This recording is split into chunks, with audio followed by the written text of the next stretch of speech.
Welcome to Parenting Differently, where we leave behind the old way of parenting and allow the gifts of parenthood to raise us. Different to perhaps how we were raised, different to how society keeps telling us to raise our kids, and maybe you're even parenting different than you expected. Just different. I'm your host, Anja Simmons. I am a trained British nanny, a parenting coach, a yogi, a mum of two big people, young adults, and an author of Parent from This Place, How Yoga Changed the Way I Parent. Available on Amazon. All the links below. Anyway, I came into parenting with all the rules and regulations of a trained British nanny, having raised other people's children, and I thought that was how we do it. And I was stunned and shocked that it actually wasn't. That I was being raised at the same time as my kids were being raised. That their wisdom and their insights and the reflection of me and the triggers and their little mirrors and wise words completely helped grow me up too. So I am welcoming today my guest, Daniel Hodges. He is an activist dedicated to assisting others with disabilities and chronic illness and helps them reach their full potential. Wow. He has spent a lifetime surpassing the low expectations placed before him. So I'm so curious how that's shown up in his parenting. And I look forward to introducing you to Dan Hodges. So welcome Dan to the show. I'm really happy to have you here. Well, thank you so much. I'm happy to be here as well. Awesome. So let's start. Who are you and who are you parenting? So I am a 37-year-old man. I recently graduated law school, and I am the president and co-founder of a nonprofit that helps to erase the stigma surrounding disability and chronic illness. So basically providing a community where everyone is encouraged and has the tools to thrive, regardless of their characteristics. And that's based off of, my experiences as someone who is blind and has a connective tissue disorder, but also someone who has 3 kids, each of whom, has dealt with different medical challenges or other things that have really raised advocacy and awareness to my consciousness as far as not only what I need to do for my own family, but also what I can do with these experiences to help other families who come after us. Wow. Awesome. Wow.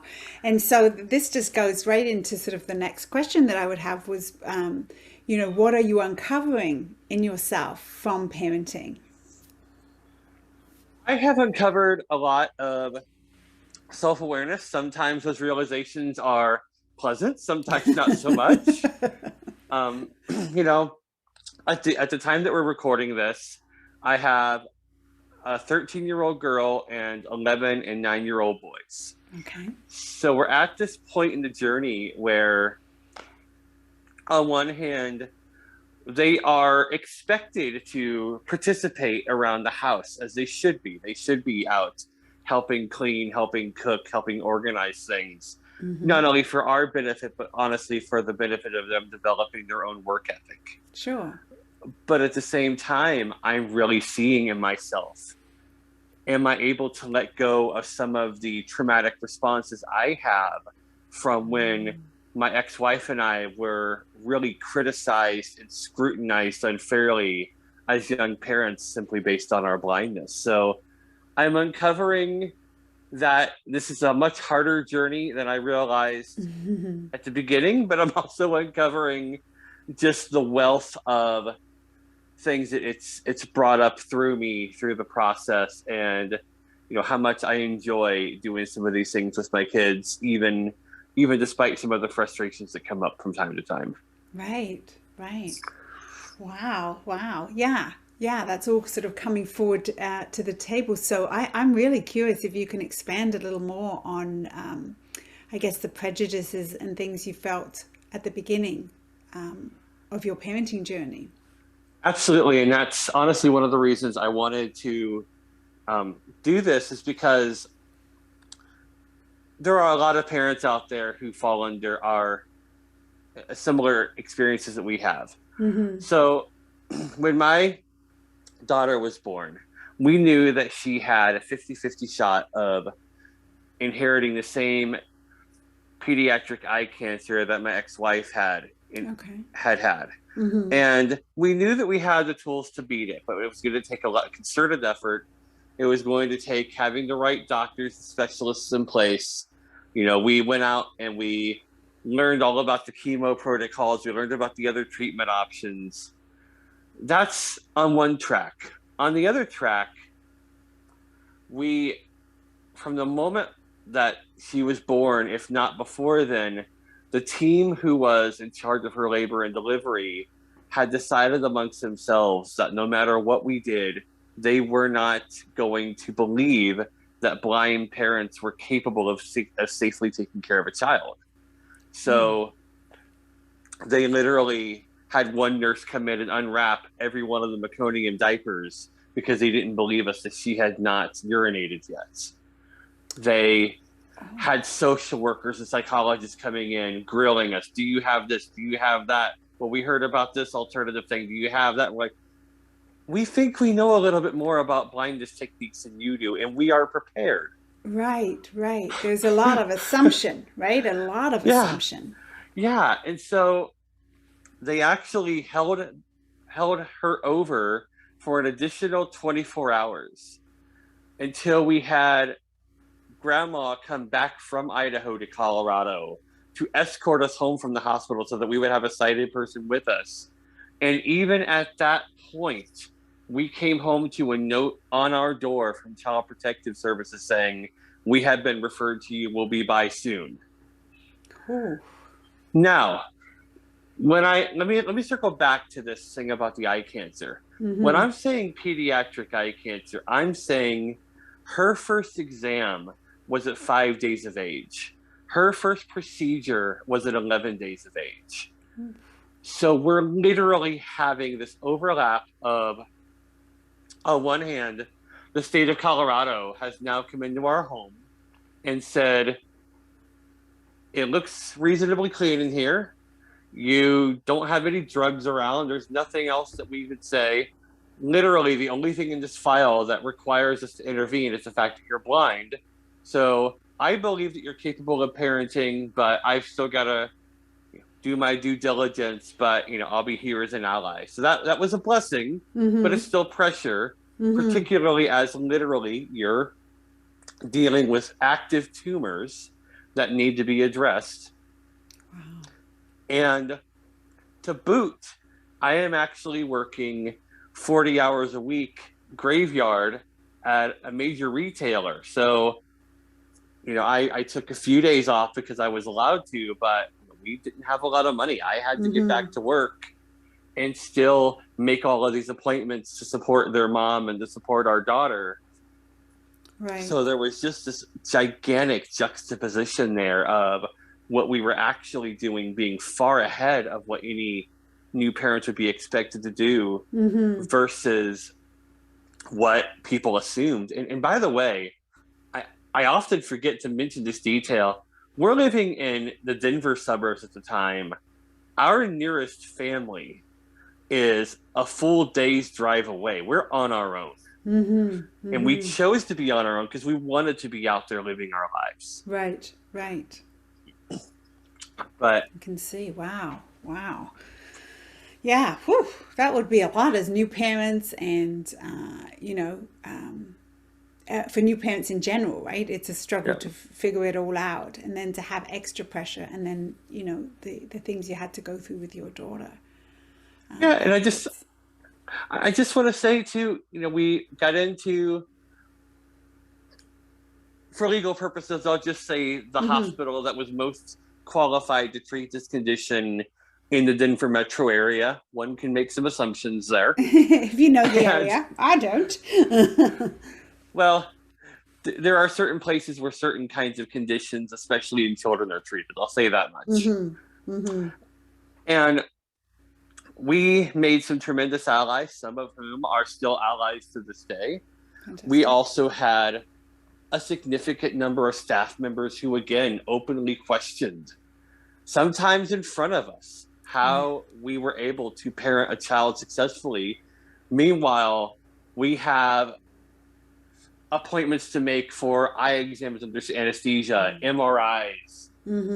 At 3 months of age, we're doing chemo, and now we're doing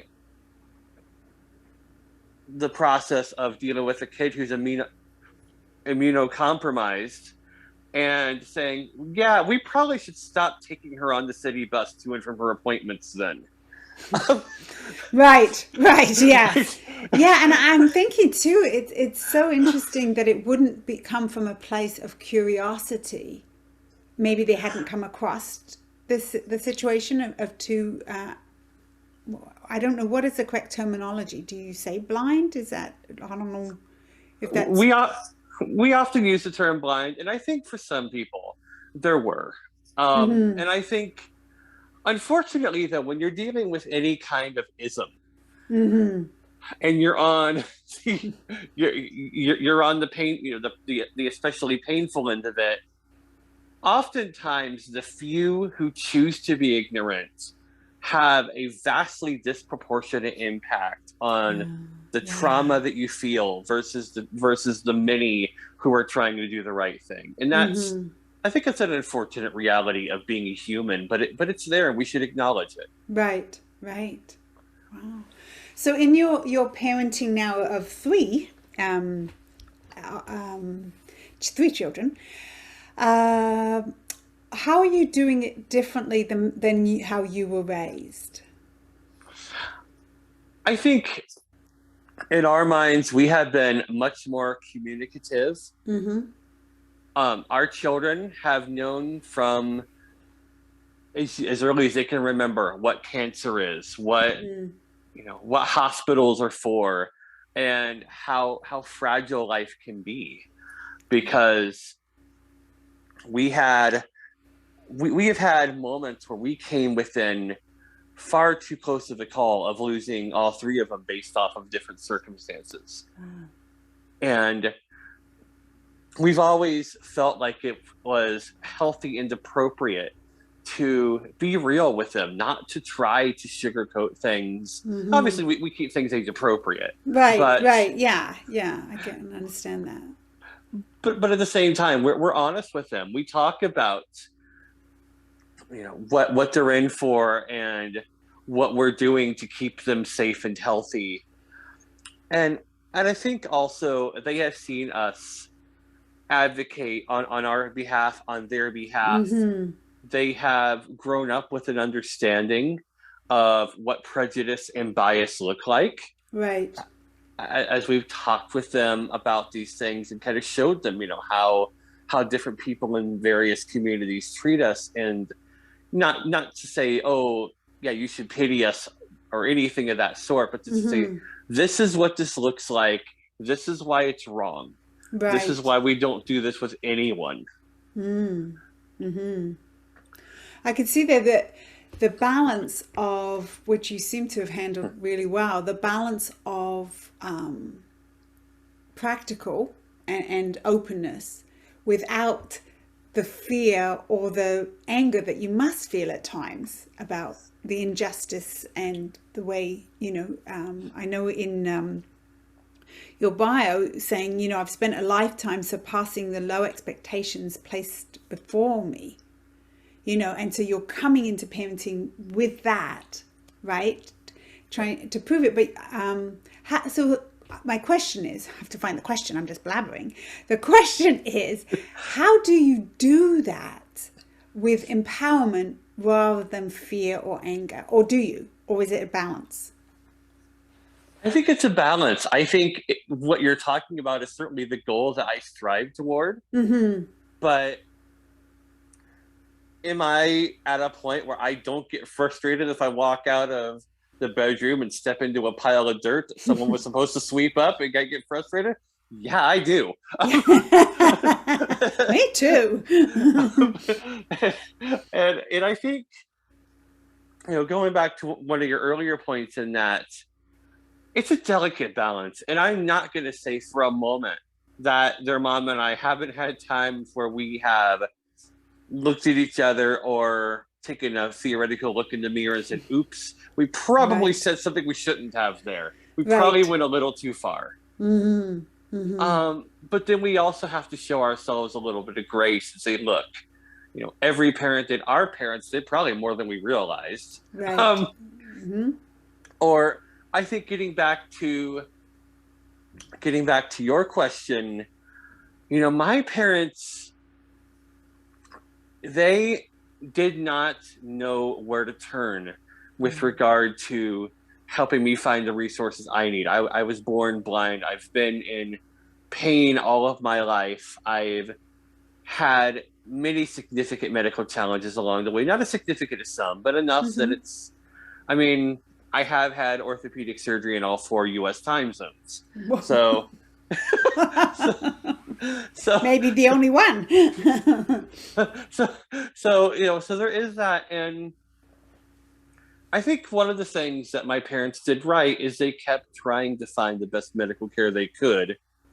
Although you started to see as I grew older, it started to really exhaust them. They kept getting Mm. tired of hearing there's nothing that we can do. And effectively having these doctors say, well, if he loses vision, it's game over. And even as it stands, you have one professional who said all he'll ever be able to do is cane chairs. So And you're there like, was this. take my lawyer degree and I'll tell you where to shove it. Exactly. Oh, I've thought a lot of that gentleman in the last year as I've wrapped this up. That's for sure. Mm-hmm. Mm-hmm. But I think I've learned from my parents that they did the best they could given the resources they had, and I've taken that and said I'm going to do a little more, Mm-hmm. particularly with the tools I'm given. We have the benefit of search engines and Mm. social media networks where we can go out and we can find people who are dealing with similar situations. Right. And they didn't have those tools. No, no. And so we've really tried to strike a balance of, on one hand, two of them have different circumstances based off of being cancer survivors, particularly since the two chemo agents that we did use are very powerful drugs. And one of them, the one who was not born with cancer, has his own challenges that were apparent from birth and that we have tried to put a finger on and tried to help him through. And it's always this fine balance of saying, look, I understand, especially since they also inherited the connective tissue disorder from us, which is something we didn't know about going in. Right. And wow. and what we've Stunned. what we've That's a always lot. said, That's a lot to go through as you are navigating the world, as you're navigating, a new little being. Whew, wow, you took it all on. yeah. And what we do with them is if somebody comes and says, my foot hurts, or this hurts, or I'm having a headache today that I can't get to go away. Their mom and I have to have those experiences. We know it's real. Mm-hmm. And we'll say, look, we get it. We know this isn't pleasant, and you can take it easy today, but we also want to help you understand that your reality is such that if you choose not to lean into the pain, as unpleasant as it might be, you're not going to build the resilience you need to really thrive in this life. Mm-hmm. It's desperately trying to find that fine balance Right. of compassion, but also helping them learn how not to just sit on the sidelines because of the hand they've been dealt. Mm-hmm. Mm-hmm. Wow, that's a incredible message, right? For little people, young people to embody because they see you embodying it. right? So the teaching isn't you saying, just though you're sharing that advice, you've proven it, you're living that. Yeah, and I think back to a few years ago. I had just recently had Achilles surgery, and my daughter was, I guess, 5 at the time, or not 5, 8 at the time. Okay. And she drew this picture of me with a walker. And on one hand, it was so cute, and it was just a reality that I was having. I was not able to walk for 6 weeks, and so I used the walker to get around, and still, did my best to get down the stairs out to the playground to watch them play and such. But is there a part of me that says, man, I wish I could go out and throw a ball with them the way that I always envisioned it, or go run and play with them the way that I've always envisioned it? Sure, there is.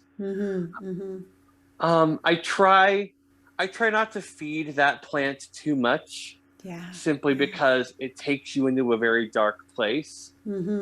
And I have to remember, okay, I am also teaching them about entrepreneurship. I'm teaching them about advocacy, and to meet people where they are, and to love people regardless of their circumstances. I'm teaching them those valuable things. And that is doing a tremendous amount of good, even if it's not the way that I pictured. Right. There's an acceptance of what is, right? There's an acceptance to that. And I think what I'm hearing, and you can correct me if I'm wrong, but I'm hearing that hopefully you realize how incredibly valuable what you are showing is. On a good day, I do. On a less than good day, those doubts can percolate, and I have to do the mental work to get myself back out of that space. Yeah. Wow, Daniel, you left me a bit speechless. I'm still sitting with all what you've shared. It's, very powerful for me to have a peek in on how your life is. And I'm wondering then, we talked a little bit pre-interview, a bit about a situation you said you had regarding, getting the kids to help out and be responsible participants in the household. Do you want to talk a bit more on that? Yeah, it's based off of that similar concept of, as we were raising them, particularly when they were smaller, you would always hear that criticism, sometimes from family of, oh, they're little kids, and, don't rely on them to do this and that and the other. And then sometimes it was also family that would say, hey, how come your house looks like a mess and your kids are old enough, they should be helping pick up? And it's like, well, wait a minute, which is it? Yes. The noise of society telling us, right? Yeah. And then you have, so for instance, we have a situation where, our kids, all 3 of them, have sufficient vision that they are able to read and read well. So sometimes it's, just very convenient for us to say, hey, kid, what does this paper say? Or what does this, piece of mail, who is it from? And it's not the kind of thing you would conventionally picture yourself asking a kid to do. But really, it's just another thing that they're doing to help out around the house. And it all balances out in the end. So it's about psychologically allowing ourselves to let go, like you said, of the noise of society and the perception that we seem to carry with us of, oh, because your parents are disabled, you must be doing a good job taking care of them. People have said that to our kids. Oh, you do such a good job taking care of your parents. It's like, wait a minute here. I'm a grown man. Yeah. And so there's a tendency when especially when those kind of comments are made, or when they percolate back to the surface, you want to just recoil and be like, okay, I need to prove to myself and everyone else that, that we are the ones, we're the parents, we're the ones in charge of this household. But then there's 2 primary flaws in that, one of which is that you're never going to prove people wrong in a way that they really absorb the knowledge and change their thoughts unless they want to. Yeah. It's a losing battle. It is, and I think sorry, jumping in is that's what we have. That's my goal and the catalyst for change that I want with this podcast, Parenting Differently, and what I bring to the world, I believe, is this idea that it has to be a certain way. If it's working for you, right? If within your family it's done very differently because of the situation, does not make it wrong, right? Does not make it that and everybody wants to give us advice, right? Everybody wants to tell us differently. And I think, that trust, and you've spoke a little bit of it in yourself, that, what, we're doing the best we can. And why wouldn't can you pass me this, children? I have full vision. Can you help me with this? Can you, I'm tired. I don't want to go all the way upstairs and get that. Can you go get it? Use your legs, right? Like that's okay. That's okay. It's not like you say, it's not like they have no life and no time to play. And this is the life that we're in. That's okay. Absolutely. And to that point, and we were talking about this a little before we recorded, the other thing that happens if we overcorrect is that they don't learn how to work. They don't build that work ethic and that tolerance. And speaking as someone who grew up with, we're just going to say, insufficient expectations placed upon them, Right. like I mentioned, people did not think I would amount to much. And so I know firsthand how incredibly difficult it is to build up work ethic on one's own accord, or to do it by osmosis. Maybe you watch your parents work hard, but you have to learn how to apply it to yourself because, my dad worked his tail off. Right. But my dad also was the first to say, oh, well, he can't see, let's pamper him, basically. Oh, really interesting. Yeah, I can see And as a parent how you could come from that side too. yeah, and so and I loved my dad. My dad was an amazing person, and I think of him often, especially as it turns out, he became seriously ill when I was a teenager and actually passed away when I was in my early 20s. And so I've also seen from the kid's side, I didn't mind pushing his wheelchair. I really enjoyed pushing his wheelchair. I enjoyed being there and making sure that he was secure when he was having his bad spells. And so I'll also admit there's been these times in my head I'm like, you hypocrite. You loved these times as a teenager. You never looked down upon your dad for being ill or for not always being able to do the things he wanted and he wanted to do. Give your kids the same grace. Yeah. Assume they have the same or similar disposition and just be. I agree. And I think there's you've totally then had to live the two sides of it, that, there's building self-esteem is not a, oh, you did a good job kind of thing. It's that I believe you are capable, right? I believe that you can handle this. I believe that you are part of this family. This is how we work as a unit. I think that is really, really life-changing. Absolutely. And it's a work in progress. And it's a message that I just really want to get out into the world, because there's so much pain and so much misunderstanding that can be corrected and can be resolved.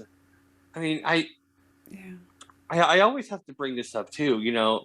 People have this idea that having a disability or having a chronic condition is rare, but it isn't.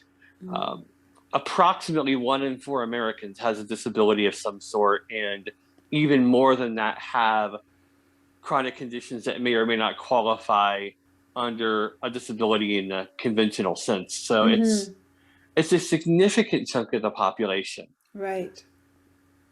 And I want to make sure that everyone who falls into that umbrella, whether they are in that circumstance when they decide to have kids, if they acquire something after having kids, which is always a really tough thing because society is just not equipped at this point to handle that. Right. That they realize the value that they're still bringing to the table, like you said earlier. Oh yeah, yeah. So Daniel, so what do you think for you personally has been the hardest part of parenting? I think the hardest part for me has been learning how to let go of my own doubts and my own insecurity. You know, we have traveled coast to coast getting these kids the best care we could, having them beat tremendous odds with some of the elements of their recovery. We've battled people that were doubters. We've just navigated a healthcare system that's not particularly set up appropriately. We've dealt with, you know, having very limited means for much of the time we've had our kids. But all of those are, or at least most of those, are problems that have an identifiable enemy. Cancer was the enemy. Ableism was the enemy. We can get our adrenaline up. We can focus on those things. But when our doubts are the enemy, it's a much, much more complex battle. Wow. That's a mic drop moment there. Wow. Yeah. Yeah. That's whew, don't know what to say after that. Boom. Yeah, absolutely. And I think every parent can fully relate to that, right? That the doubt that comes along with everything we do and everything we wish for our children and everything every day, and you know, this questioning, and that's the one you've got to get a hold of. You're right? Like the other ones were like you could move through them or with them or have a plan around maybe. But yeah, if the doubt is there, yeah, love that. So our final question, thank you so much for your candidate for being so candid. You've made me, in England we call it gobsmacked when it's like, oh, but I can't speak. You just shocked the heck out of me. That was perfect. So the final question, what would you tell your younger self in parenting, like when you first held your little girl, that you now know to be true? What wisdom could you impart to the young Daniel with his first baby? I think back to that moment when everything was swirling around, and especially given that I was healthier then, I was stronger then, but I was also far less aware of the battles that we had ahead of us. And I think what I would tell myself is there's going to be a lot of struggles. There's going to be a lot of ups and downs. There are going to be moments where you feel like you have faced as much adversity as you can handle. There are going to be moments where you feel like you're going to lose this little girl.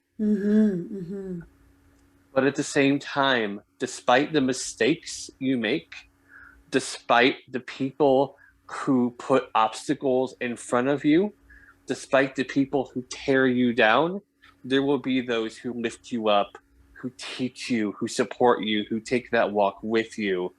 And despite everything, here we are 13 years later. She is a healthy little girl who is developing into an incredible young woman who you're going to be so proud of her when she gets to that point and beyond. And it's going to be okay. Oh, fantastic. Wow. Thank you so much for being here, Daniel. I really, really appreciate having you on and sharing your wisdom. Thank you. Well, thank you for this opportunity. It's been fantastic.